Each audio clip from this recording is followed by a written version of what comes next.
안녕하세요. 개인회생 길잡이 김은찬 변호사입니다. 오늘은 개인회생 절차에 대해서 한번 설명을 드려볼게요. 그러니까 내가 개인회생을 좀 진행을 하고 싶은데 이거 도대체 어떻게 진행이 되는 건지, 좀 얼마나 걸리는지 이런 부분들이 많이들 궁금하실 것 같고, 실제로 상담해보면요 많이들 궁금해하시는 게 그거예요. 이거 도대체 얼마나 걸립니까, 변호사님? 그래서 이 부분에 대해서 한번 영상으로 정리를 해보려고 하니까 좀 참고해보시면 좋을 것 같아요. 일단 먼저 내가 개인회생 진행을 한다라고 하면은 이제 뭐 로펌이 됐든 아니면은 법무사님이 됐든 사건을 담당하실 분을 선택해야겠죠. 그래서 수임 계약을 체결을 하게 돼요. 그럼 수임 계약을 체결하면은 이때부터 업무가 시작된다 라고 보시면 되겠죠. 그러면은 일단은 수임 계약이 체결되게 되면 필요한 서류들을 쫙 안내를 해줘요.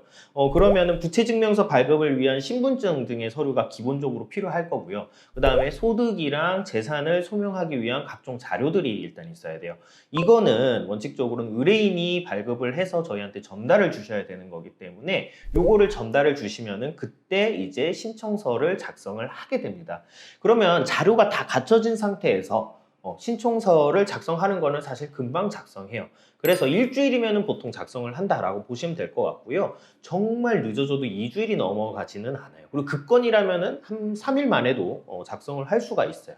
그런 식으로 작성을 해서 신청서를 접수를 하면 사건 번호가 부여되게 됩니다. 그래서 사건 번호가 2025 개회 땡땡땡땡 이렇게 부여가 되게 되면은 그 사건 번호를 가지고서는 이제 금지 중지 명령 신청이 같이 이제 들어가게 되는데, 통상적으로 사건 번호가 나온 뒤로 한 일주일 정도가 지나면은 중지 금지 명령이 나와요. 그래서 독촉 추심 절차를 중지시킬 수 있고요. 그럼 이때부터 좀 이제 사건을 진행하는 의뢰인 분들께서는 뭔가 좀 채권사로부터의 연락도 받지 않고 좀 편한 상태로 생활을 하실 수가 있게 되는 거죠. 그래서 사실 이제 의뢰인분들께서 딴 거보다도 금지 중지 명령 언제 나와요? 많이 물어보시는데, 일단 신청서 접수하시고 한 일주일 정도는 나온다 이렇게 보시면 될 것 같아요. 그러면은 지금 쭉 한번 볼게요. 처음에 수임 계약을 체결을 해서 서류 접수해서 신청서 접수하고 중지금지 명령 나오기까지 한 얼마 정도 걸리나요? 한 달 정도면은 이 프로세스가 완료가 된다라고 보시면 될 것 같아요. 자, 이후에는 개인회생 절차가 진행되면서 회생위원이 이제 변제 계획안 등을 이제 검토하고 이제 관련한 의견을 이제 저희한테 전달을 하면서 소명자료 제출하세요 이러는 이제 보정 권고가 나오게 되고, 요거에 대해서 대응을 해야 되는데, 통상적으로 첫 보정 권고가 이제 언제 나오냐면은 저희가 신청서 접수를 하고 2주에서 3주 정도가 지나면 첫 보정이 나오게 돼요. 그럼 그 보정을 나오게 되면은 이제 저희가 준비를 잘 해서 제출을 하게 되고, 물론 여기서 한 번에 끝나는 경우도 많지만은 뭐 이게 계속 보정이 왔다 갔다 하는 경우도 굉장히 많거든요. 그러니까 요 어떤 보정을 어떻게 대응을 하고 이게 빨리 끝나느냐 언제 끝나느냐 요거에 따라서 개인회생 절차의 시간이 조금 달라진다라고 보시면 될 것 같아요. 그래서 어쨌든 저희가 보정 권고에 대해서 잘 대응을 했어요. 그러면 이제 나오는 거는 개시 결정이 나오게 되고요. 개시 결정은 통상적으로 접수하시고 나서 3개월에서 6개월 지나게 되면은 개시 결정이 나오고, 개시 결정 나오면은 변제금 납입 계좌가 안내가 돼요. 그럼 이때부터 개인회생의 어떤 변제금 납부를 이제 시작하신다 라고 보시면 될 것 같고요.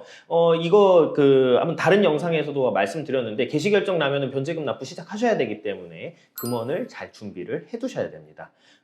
그리고 이제 개시 결정이 나오고 나면은 이제 진행되는 절차는 채권자 집회예요. 그래서 개시 결정일로부터 1개월에서 2개월 사이에 지정되고 필수적으로 채무자가 출석하셔야 됩니다.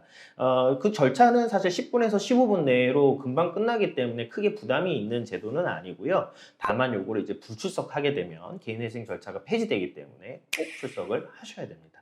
그래서 채권자 집회까지 이제 잘 마무리되고 이후에 나오는 거는 인가결정이고요. 인가결정은 채권자 집회를 하고 한 달에서 2달이 지나게 되면은 나오게 돼요. 그럼 인가결정의 의미는 뭐냐면은 이제 개인회생에 대한 법원의 어떤 심리가 종결되고 변제 계획안에 따라서 변제금을 잘 납부를 하면은 된다라는 의미이거든요. 그러면은 인가결정이 나오면 사실상 개인회생 절차는 마무리가 되었다라고 보시면 될 것 같은데, 그럼 이제 한번 좀 볼게요. 접수하고 그 다음에 보정 나오고 개시 결정 나오고 인가 나오기까지 그럼 얼마나 걸립니까? 대략적으로 짧게는 4개월, 길게는 8개월 정도가 소요되는 것이에요. 그러면은 지금 만약에 내가 그 어떤 사무실에다 개인회생 절차를 맡겼는데 8개월이 지났는데도 뭔가 좀 소식이 없어요. 어떻게 진행되는지 전혀 모르겠어요. 라고 한다면은 이거는 지금 조금 문제가 있을 수 있어요. 그렇기 때문에 이 부분은 정확하게 사건 번호 확인을 하시고 절차 진행이 어떻게 되고 있는지를 한번 확인이 필요합니다. 자, 인가 결정이 나고 난 이후에는 이제 변제금 납부하셔야겠죠. 그래서 돈을 잘 내면 되는데 사실 이제 3회분 이상 내가 변제금을 못 내서 연체가 되는 경우에는 개인회생 절차가 폐지될 수 있어요. 그렇기 때문에 그 부분 유념하셔야 되고요. 그렇게 변제금 잘 납부하시고 나면은 이제 면책 결정이 있게 되죠. 그래서 면책 결정이 나오게 되면은 금융기관에 개인회생 절차 진행과 관련된 기록이 해제가 돼요. 그래서 코드가 삭제가 되고 그럼 이때부터는 신용거래도 하실 수 있기 때문에 신용카드도 만들고 대출도 받을 수 있는 거예요. 그래서 면책 결정을 받게 되면은 개인회생 절차가 완전히 종료되었다라고 보시면 될 것 같고요. 그 이후에 개인회생 절차를 다시 진행을 하고자 한다면은 5년 의 어떤 기간이 필요합니다. 그래서 그 사이 기간 동안은 재신청이 어려우니까 이런 점도 참고하시면 좋을 것 같습니다.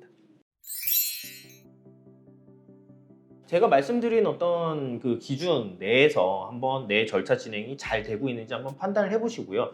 지금 변호사님이 이야기한 거랑 달리 좀 시간이 상당히 지났는데도 지금 진행이 안 되고 있어요 라고 한다면 그거는 조금 문제가 있을 가능성이 있기 때문에 그런 부분들은 꼼꼼히 한번 확인을 해보시기를 권해드리고요. 관련해서 궁금하신 점 있으면 언제든지 편하게 연락 부탁드리겠습니다. 감사합니다.